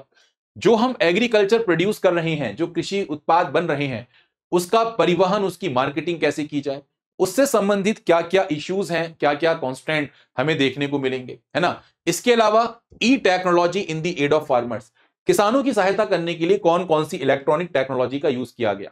इसके अलावा कौन कौन से इश्यूज हमारे डायरेक्ट और इनडायरेक्ट फार्म सब्सिडी से रिलेट करते हैं, और हमारा मिनिमम सपोर्ट प्राइस क्या है, एमएसपी क्या है, एमएसपी की समस्या, एमएसपी क्यों दिया जाता है, एमएसपी के नुकसान क्या हैं, कुछ ही क्रॉप्स पर एमएसपी क्यों दिया जाता है, कौन देता है, डायरेक्ट सब्सिडी क्या है, इनडायरेक्ट सब्सिडी क्या है, ये सब आपके टॉपिक्स आपको देखने को मिलेंगे। Public distribution system, PDS system, क्या इसके ऑब्जेक्टिव्स रहे, कैसे इसका इवोल्यूशन हुआ, कैसे फंक्शन करता है, रिमैपिंग कैसे हुई, ये सब आपको पढ़ना है। फिर यहाँ पे issues of buffer stocks and food security. हमारी गवर्नमेंट जब बफर स्टॉक रखती है, बफर स्टॉक का मतलब कि फूड ग्रेन्स को बफर करके पहले से ही स्टोरेज करके काफी मात्रा में रखना, क्यों, जिससे देश में कभी स्कार्सिटी आए, कभी कमी आए, तो फूड सिक्योरिटी को हम अपने देश में सुनिश्चित कर सके, ठीक है, गरीब लोगों को खाना मिल सके। पब्लिक डिस्ट्रीब्यूशन सिस्टम कैसे इवॉल्व हुआ है, सब आपको यहां पर पढ़ना। बफर स्टॉक के क्या इश्यूज हैं, क्या समस्याएं हैं, हमारे पास स्टोरेज नहीं है, प्रॉपर कवरेज नहीं है, जो हमारा फूड ग्रेन्स है वो सड़ जाते हैं, प्रॉपर मैकेनिज्म नहीं है, ब्यूरोक्रेसी हर्डल्स हैं, ये सब आप यहां पर पढ़ेंगे। कौन कौन से टेक्नोलॉजिकल मिशंस हैं, जूट के क्षेत्र में कैसे आए, टेक्नोलॉजिकल मिशन कॉटन में कैसे आया, है ना, ऑयल सीड्स में कैसे आए, वो सब आपको यहां पर पढ़ने हैं। इकोनॉमिक्स ऑफ एनिमल रेयरिंग आपको यहां पर देखनी है। फिर आपका आता है food processing industries, very very important. Bharat में खाद्य प्रसंस्करण, दोस्तों ये वही है प्राइमरी, सेकेंडरी और टर्शरी सेक्टर की लोकेशन वाला, जो मैंने ज्योग्राफी में आपको बताया था, वहां से रिलेट करके पढ़ लेना। लोकेशन आई है ना यहाँ पे, तो इंटरलिंक करेगा। एफपीआईज का मतलब, फूड प्रोसेसिंग इंडस्ट्रीज का मतलब होता है कि जैसे टमाटर से आपकी बन रही है सॉस, है ना, जैसे आलू से बन रहा है चिप्स, तो ये जो इंडस्ट्रीज जो फूड को प्रोसेस कर रही हैं, तो it is known as food processing industries, right. तो फूड प्रोसेसिंग इंडस्ट्रीज जो हैं, इनके क्या बेसिकली, इनका क्या फंक्शंस हैं, स्कोप क्या है, लोकेशंस क्या है, ये सब आपको पढ़ना है। Then land reforms in India, Bharat में भूमि सुधार, लैंड रिफॉर्म्स भारत में किस तरीके से किए गए, लैंड कंसोलिडेशन कैसे किया गया, है ना, लैंड को रिडिस्ट्रीब्यूट कैसे किया गया, every single thing you will study है। तो बहुत ही इंटरेस्टिंग आपका स्पेसिफाइड सिलेबस है एग्रीकल्चर का। Again I will say Ramesh Singh की किताब काफी अच्छी है, पढ़ सकते हैं। बाकी आपको मैं पढ़ाऊंगा पर्सनली, तो आप मेरे से नोट से पढ़ सकते हैं, ठीक है। मैं आपको पूरा कंप्लीट इकोनॉमिक्स कवर करवा रहा हूं, तो आपको मैं नोट्स प्रोवाइड वगैरह करूंगा प्रॉपर तरीके से, तो ये सारा जो सिलेबस है इकोनॉमिक्स एग्रीकल्चर का, ये मैं आपको इजीली कवर करवा दूंगा, ठीक है। नाउ विल मूव टू, हम साइंस एंड टेक्नोलॉजी पर मूव करते हैं। देखिए साइंस एंड टेक्नोलॉजी की अगर हम बात करते हैं, तो इसमें आमतौर पर जो डेवलपमेंट्स हैं हो रहे हैं, उनके क्या एप्लीकेशंस हैं और उसका एवरीडे लाइफ पर क्या इफेक्ट है। तो ये अगेन सब्जेक्ट आप लोगों का प्री और मेंस के लिए इंपॉर्टेंट है। मैं बार बार बोल रहा हूं, जो चीज मैं बता रहा हूं उसको ध्यान से समझें। और इसमें ज्यादातर रोल आपका करंट अफेयर्स, वैल्यू एडिशंस जो है उसका रहेगा। करंट अफेयर्स का ध्यान रखें, करंट अफेयर्स पढ़ना है अच्छे तरीके से। Achievements of Indians in science and technology, हमारे जो भारतीय हैं उनका विज्ञान एवं प्रौद्योगिकी में क्या योगदान है। मिसाइल मैन अब्दुल कलाम साहब का क्या योगदान है, रमन साहब का क्या योगदान है, सब आपको देखने हैं। इसके अलावा यहां पर आप देखेंगे तो एक आपने वर्ड पढ़ा होगा इंडिजीनियस, पढ़ा है, यानी कि स्वदेशी, अपने देश में निर्मित। तो यहां पर यह है कि जो इंडिजीनियस अगर हम टेक्नोलॉजी की बात करें या नई टेक्नोलॉजी हम किस तरीके से डेवलप कर रहे हैं, वो यहां पर आपको समझना है। यानी कि जो टेक्नोलॉजी है उसका हमने स्वदेशीकरण कैसे किया, ठीक है, और जो नई हमारी टेक्नोलॉजी है उसको हम कैसे डेवलप कर रहे हैं, दिस इज वेरी इंपॉर्टेंट। फिर हमारा आता है awareness in the field of IT. IT की फील्ड में क्या अवेयरनेस है, क्या क्या चीजें हो रही हैं, मशीन लर्निंग आई है, आर्टिफिशियल इंटेलिजेंस आया है, किस तरीके से इनका रोल आप देखते हैं, चैट जीपीटी का क्या रोल है ना, आप देखते हैं ना आजकल आर्टिफिशियल इंटेलिजेंस चैटबॉट्स आ गए, नौकरियां खाएंगे, क्या करेंगे, सब कुछ आपको है ना, इनके मुद्दे क्या हैं, इन क्षेत्रों में किस तरीके की अवेयरनेस की आवश्यकता है वो आप देखेंगे। स्पेस से क्वेश्चन पूछ ही रहा है एग्जामिनर आपका बार बार, आयोग। कंप्यूटर्स के बारे में, रोबोटिक्स के बारे में, नैनो टेक्नोलॉजी, बायोटेक्नोलॉजीज, है ना, इश्यूज क्या हैं आपके, intellectual property rights. Intellectual IP rights का मतलब होता है आपके खुद के बौद्धिक आपने कोई पेटेंट, कोई नया इन्वेंशन किया है ना, अब इन्वेंशंस का आपने पेटेंट फाइल किया तो ये आपकी इंटेलेक्चुअल प्रॉपर्टी है ना। अब कई बार इसमें इश्यूज आ जाते हैं, कोई अपना क्लेम कर दे, कोई कुछ क्लेम कर दे, तो इसको लेकर अवेयरनेस किस तरीके की चलती है। हमारे यहाँ पर आपको पता होगा विश्व में एक संस्थान है WIPO, world intellectual property organisation, तो ये सब आपको यहाँ पर थोड़ा बहुत देखना है। तो बेसिक टर्मिनोलॉजीज आप साइंस एंड टेक में देखिए, करंट अफेयर्स ओरिएंटेड है, it is very important for pre and mains, याद रखें प्री और मेंस दोनों के लिए बहुत ज्यादा इंपॉर्टेंट है। फिर आते हैं हम दोस्तों बायोडायवर्सिटी एनवायरमेंट। तो यहां पर आप देखेंगे तो ज्यादा नहीं है, एनवायरमेंटल कंजर्वेशन, एनवायरमेंटल पॉल्यूशन और डिग्रेडेशन कैसे हो रहे हैं ये आपको देखना है। इसके अलावा एनवायरमेंटल इंपैक्ट असेसमेंट क्या है, और डिजास्टर मैनेजमेंट। यहां पर डिजास्टर मैनेजमेंट आप लोग थोड़ा सा बहुत आसान है, अगेन आई विल से आप यहां पर कंपैरिजन यूज कर सकते हैं किसी भी कोचिंग की, प्लस PYQs को देखो, प्लस यहां पर क्या होता है कि कई सारे मार्केट में मॉडल आंसर्स आते हैं, मेरे पास भी रखे हुए हैं कई सारे, तो कोई भी मॉडल आंसर्स ऑनलाइन चाहे वैसे आप फॉलो कर सकते हो, पूरी किताब मतलब टॉपिक्स वाइज किताब उठा लो, इसके लिए कोई किताब पढ़ने की जरूरत नहीं है। बेसिक कीवर्ड्स आपको पता हो, एनवायरमेंटल कन्वेंशंस कौन कौन से हैं, कॉन्फ्रेंस ऑफ पार्टीज कौन सी हैं, वेटलैंड कौन से हैं, ग्रीन हाउस गैस एमिशंस का क्या मतलब है, रामसर साइट्स वगैरह, ये सब आपको यहां पर पढ़नी पड़ेंगी, सिलेबस आपका यही मेंशन किया हुआ है। फिर हमारा आता है नेक्स्ट इसमें इंटरनल सिक्योरिटी, आंतरिक सुरक्षा, बहुत इंपॉर्टेंट है। सबसे पहले इसमें है linkage between development and separate of extremism. दोस्तों इसमें नक्सलवाद हम पढ़ेंगे, जैसे नॉर्थ ईस्ट की इंसर्जेंसी वगैरह आप पढ़ने की कोशिश करेंगे। फिर है हमारा role of external state and non state actors in creating challenges to internal security. External states जैसे कोई और US हो गया, चाइना हो गया। नॉन स्टेट एक्टर्स कौन से होते हैं, जैसे आपके कई सारे ग्रुप्स हो गए है ना, अलकायदा हो गया, ये जो भी आतंकवादी हमला किया था, तो इनके चैलेंजेस क्या है इंटरनल सिक्योरिटी पर। इसके अलावा यहां पर इंटरनल सिक्योरिटी के क्या क्या चैलेंजेस हैं, कम्युनिकेशन नेटवर्क्स के थ्रू क्या चैलेंज देखने को मिलते हैं, मीडिया का, सोशल नेटवर्किंग साइट्स का क्या रोल है इन इंटरनल सिक्योरिटी चैलेंजेस में, ये आपको बताना है। साइबर सिक्योरिटीज के बेसिक्स हैं, बहुत आसान टॉपिक है। मनी लॉन्ड्रिंग और इसके प्रिवेंशन कैसे करेंगे, है ना, सिक्योरिटी चैलेंजेस क्या क्या है देश में, उनका मैनेजमेंट हम बॉर्डर एरियाज में कैसे कर रहे हैं। इसके अलावा ऑर्गेनाइज क्राइम्स और टेररिज्म के साथ क्या लिंकेज है, बहुत कौन कौन सी सिक्योरिटी फोर्सेस एजेंसीज हैं, उनके क्या मैंडेट है, CISF कैसे काम करता है, BSF क्या कैसे काम करता है, सशस्त्र सीमा बल कैसे काम करता है, ITBP कैसे काम करता है, नेशनल इन्वेस्टिगेशन एजेंसी कैसे काम करती है, ये सब आपको यहां पर पढ़ने हैं। तो this is not important for mains में और प्रीलिम्स के लिए में आप नहीं पूछा जाता, ये again it is important for mains examination, ठीक है, मेंस के लिए आप लोगों का काफी इंपॉर्टेंट है। दोस्तों अगर हम GS पेपर 3 की बात करें तो ये भी आपको समझ में आ गया होगा, इसमें economic development, science and tech और बायोडायवर्सिटी, ये प्री स्पेसिफिक टॉपिक्स आपके पढ़ने हैं। एग्रीकल्चर का कुछ पोर्शन आपका प्री में पूछ लिया जाता है, कुछ पोर्शन है ना, कुछ चीजें जो रिसेंट एग्रीकल्चर अपडेट्स हैं वो आपसे पूछ लेंगे, कोई बिल वगैरह एग्रीकल्चर संबंधित आया तो वो पूछ लेते हैं आप लोगों से, अदरवाइज नहीं पूछते। Now the last paper is ethics, GS paper 4। दोस्तों अगर हम GS पेपर 4 की बात करेंगे तो ये आपका एथिक्स, इंटीग्रिटी और एप्टीट्यूड। सबसे पहले तो उसकी हिंदी ही देख लो क्या होती है, नीति शास्त्र, सत्यनिष्ठा और अभिरुचि।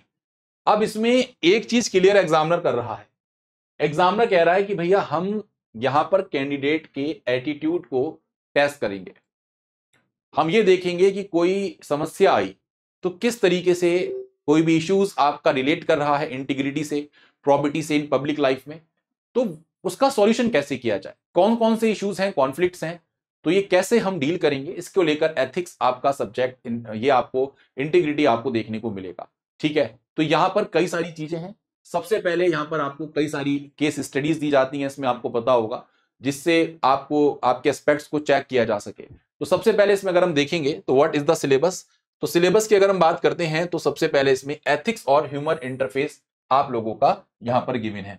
ठीक है, एथिक्स और ह्यूमन इंटरफेस आपको यहां पर देखने को मिलेगा। एथिक्स एंड ह्यूमन इंटरफेस की अगर मैं आपसे बात करूं तो यहां पे क्या क्या स्केशंस हैं, डिटरमिनेंट्स कॉन्सिक्वेंसेस ऑफ एथिक्स क्या हैं ह्यूमन एक्शंस में, डायमेंशंस ऑफ एथिक्स क्या है, एथिक्स प्राइवेट और पब्लिक रिलेशनशिप में क्या वैल्यू देता है। इसी तरीके से ह्यूमन वैल्यूज में क्वेश्चन पूछे जाते हैं। ह्यूमन वैल्यूज में आप सबको यहां पर ये पता होगा, ये पूछा जाता है कि लेसन्स क्या क्या हैं लाइफ से और टीचिंग से जो ग्रेट लीडर्स, रिफॉर्मर्स, एडमिनिस्ट्रेटर रहे हैं। फैमिली की क्या भूमिका है, सोसाइटी की क्या भूमिका है, एजुकेशनल इंस्टीट्यूशंस की क्या भूमिका है, ये सब आपसे ह्यूमन वैल्यूज में यहां पर पूछने की बात एग्जामिनर करता है, इसके बारे में डिस्कस करता है। इसके अलावा यहां पर हम बात करते हैं एटीट्यूड की, किस तरीके का एटीट्यूड आपका होना चाहिए, किस तरीके के इन्फ्लुएंस आप यहां पर देख रहे हैं, ये सब आपका डिस्कस किया जाता है इसमें। ठीक है, इसमें कई सारे सोशल इन्फ्लुएंस आपको देखने को मिलेंगे, है ना। सोशल इन्फ्लुएंस किस तरीके से आपको देखने को मिलता है, अगर मान लीजिए कल की डेट में आपका गवर्नमेंट ने कोई आंदोलन चलाया, कोई मान लो कोई भी स्कीम चलाई, कोई अभियान चलाया, उसमें किस तरीके का सोशल इन्फ्लुएंस क्रिएट हो सकता है, कैसे बिहेवियर्स होते हैं, ये सब आप यहां पर पढ़ने की कोशिश करेंगे। ठीक है, कई सारे मोरल पॉलिटिकल एटीट्यूड्स क्या हैं। इसके अलावा aptitude and foundational value for civil services. ठीक है, यहां पर अगर हम बात करते हैं तो पूरा का पूरा पोर्शन आप लोगों का डील करता है कि सिविल सर्वेंट की क्या एक तरीके से उसका एप्टीट्यूड, किस तरीके की फाउंडेशनल वैल्यू यहां पर हमें देखने को मिलेंगी।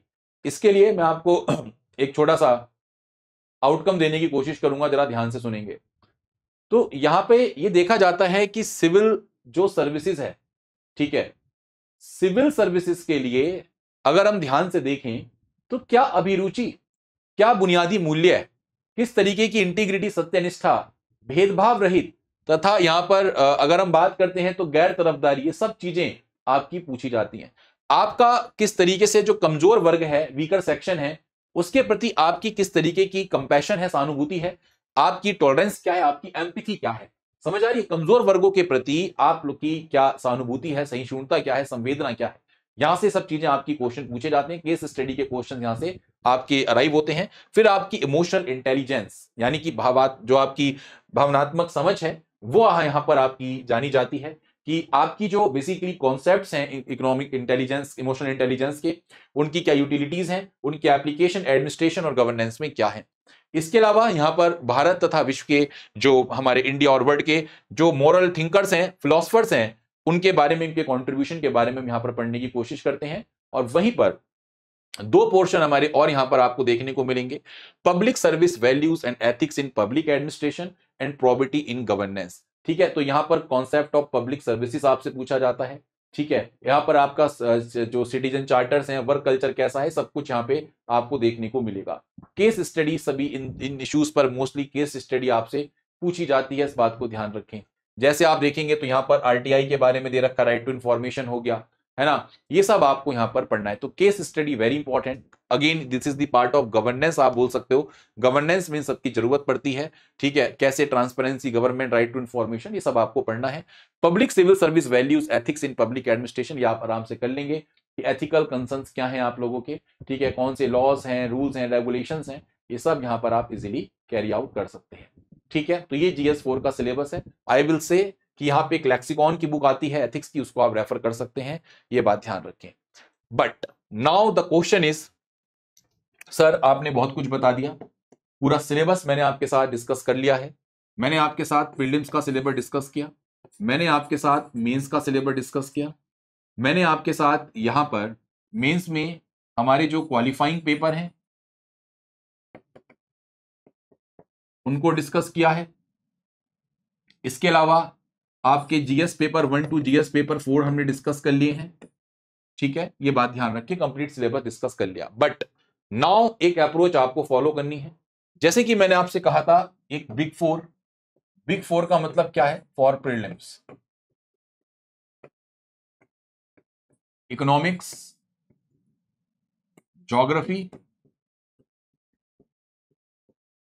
हिस्ट्री और जल्दी से बता दीजिएगा, पॉलिटी। जल्दी से मुझे आंसर करें, क्या ये सारा सब्जेक्ट्स हमारे यहाँ पे मेंशन है, नहीं है? जी, ये हमारे बिग 4 हमारे क्या है, ये सब्जेक्ट्स आपको देखने को मिलते हैं। अब इसका मतलब ये नहीं कि बाकी सब्जेक्ट्स आपके नहीं आते, इंटरनेशनल रिलेशन भी है, ठीक है, इसके अलावा हमारा साइंस एंड टेक्नोलॉजी भी है, एनवायरमेंट भी है, और हमारा यहां पर आप देखेंगे तो वेरी इंपॉर्टेंट गवर्नमेंट स्कीम्स वगैरह भी आपसे पूछी जाती हैं, ठीक है। लेकिन मेजरली आप देखेंगे तो ये 4 सब्जेक्ट मेजर रोल प्ले करते हैं आप लोगों का, ये 4 सब्जेक्ट आप लोगों का मेजर रोल प्ले करते हैं, और उसके बाद आपके सब्जेक्ट्स रोल प्ले करते हैं, ठीक है। तो हमें अपनी तैयारी प्री और मेंस की, जैसे कि मैंने आपको बताया, जो मेंस का सिलेबस है उसको देखकर यहां पर आप तैयारी करने की कोशिश करेंगे। बाकी एडिशनल सब्जेक्ट्स आप सबको पता ही हैं कौन कौन से हैं, सब आप जानते ही हैं, जैसे जीएस पेपर 1 में इंडियन सोसाइटी हो गई, वर्ल्ड हिस्ट्री हो गई, है ना, ये आप अलग से पढ़ेंगे। जीएस पेपर 2 में सोशल जस्टिस है, ठीक है, गवर्नेंस पे ज्यादा ध्यान वहां पे देना है, यहां पे थोड़ा कम देना है, याद रखिएगा। इसके अलावा आईआर यहां पर थोड़ा वर्जन है, तो दोनों जगह आपके काम करेगा। जीएस पेपर 3 इकोनॉमिक्स हो गया, एग्रीकल्चर हो गया, है ना, ये सब एनवायरनमेंट हो गया, साइंस एंड टेक हो गया। तो ये दोस्तों हमारा पूरा एक कवरेज प्री और मेंस का मैंने आपको बताने की कोशिश की। मैं उम्मीद करता हूं कि आपको पूरा सिलेबस एक तरीके से मैंने डेप्थ में पढ़ाने की कोशिश की है, अच्छे तरीके से चीजों को समझना है, रिसोर्सेस अपने डिफाइन करके चलें, और कंप्लीट बुक लिस्ट क्या रहेगी उसके लिए नेक्स्ट वीडियो में आपके साथ साझा करूंगा। तो अच्छे तरीके से बने रहें हमारे साथ। धन्यवाद, thank you so much and may God bless you all. Thank you so much guys. कोई भी आपको डाउट हो तो आप कमेंट सेक्शन में लिखकर मुझसे पूछ सकते हैं। धन्यवाद, थैंक यू सो मच।